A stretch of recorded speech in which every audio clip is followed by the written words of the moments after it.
The spaceship Borealis is en route to a planet rich in mineral resources. The entire crew is still asleep in their capsules, as there are 4 years left until they reach their destination.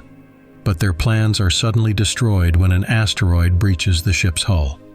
Andy wakes up and immediately turns on a video recording of his family, but he's interrupted by the onboard computer, which warns him that the ship has sustained severe damage. Andy is soon covered in a gel that forms a suit around him, and along with the other unfortunate few, he's jettisoned into open space.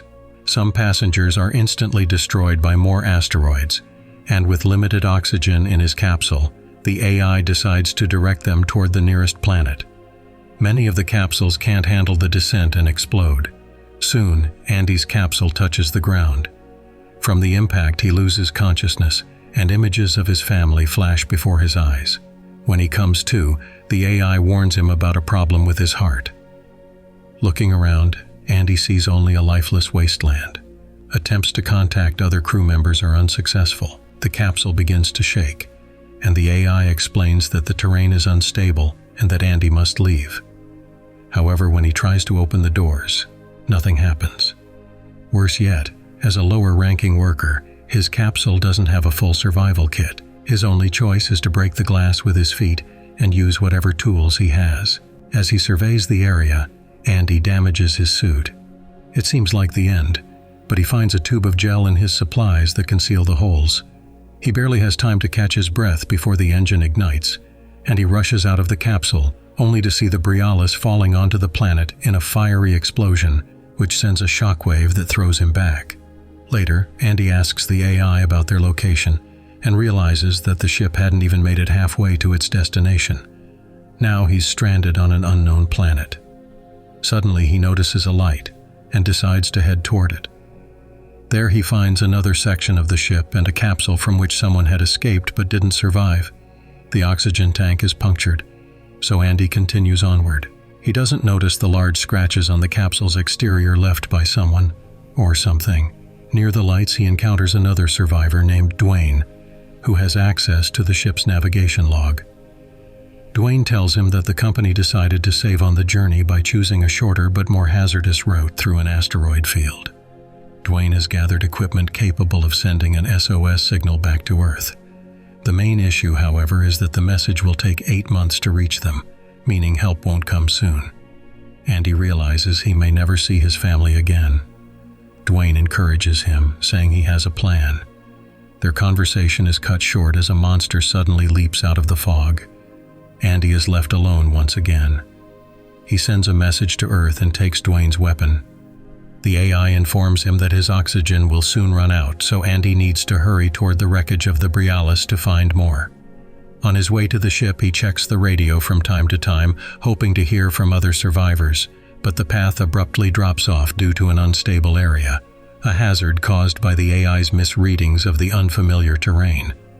Luckily, a girl answers over the radio. Her name is Naomi, and she can't get out of her capsule, so she asks Andy to save her. She sends her coordinates, but the AI warns that her location is in an unstable zone, and getting there is very dangerous. Still, Andy is ready to take the risk. Naomi may be the last survivor, and she might also have oxygen. Late at night, a strange noise echoes in the distance. Andy asks the AI to scan the area, but the AI can't do it. The company not only saved money on the route, but also installed an outdated AI. In the darkness, with only a weak flashlight, Andy can barely see anything. He thinks he sees something move in the distance, but assumes it's just his imagination. Meanwhile, a monster watches him from the shadows. Andy notices strange holes along the ground.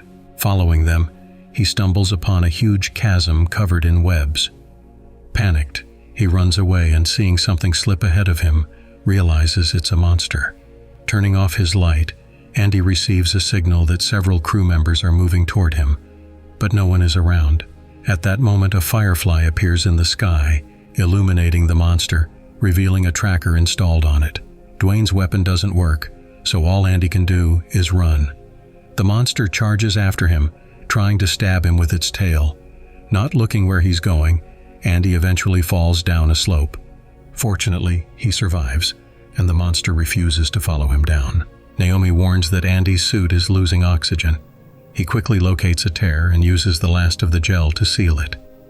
To his surprise, Dwayne connects over the radio, saying he's surrounded by a whole swarm of monsters and needs help. Andy refuses, but Naomi suggests Dwayne might have oxygen tanks.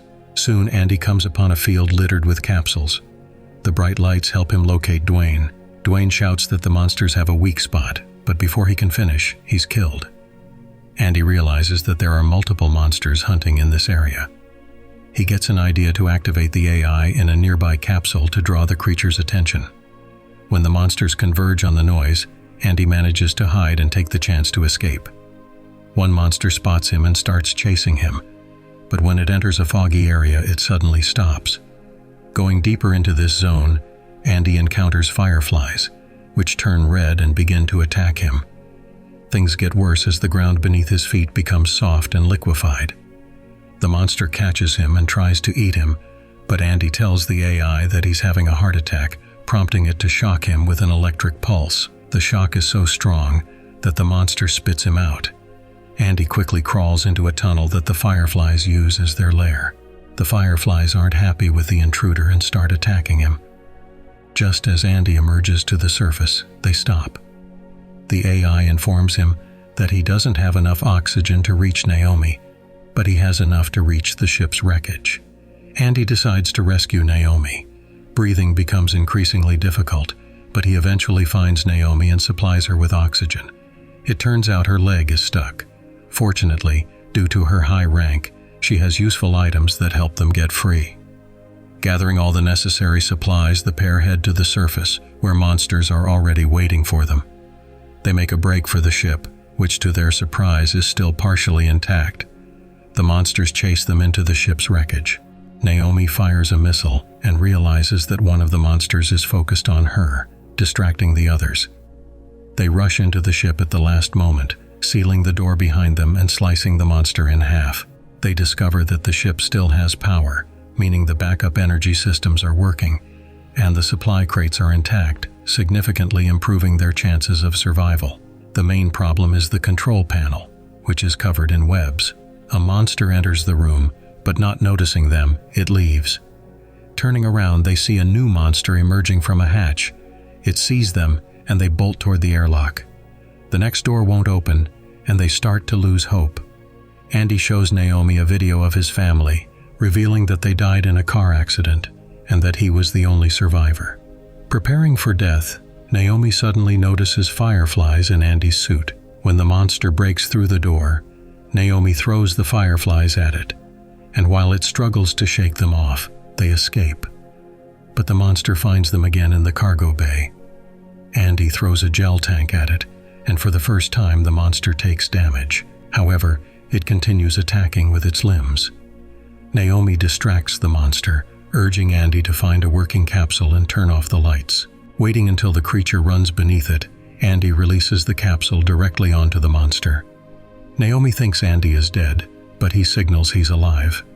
The two approach a window and enjoy the sunrise together.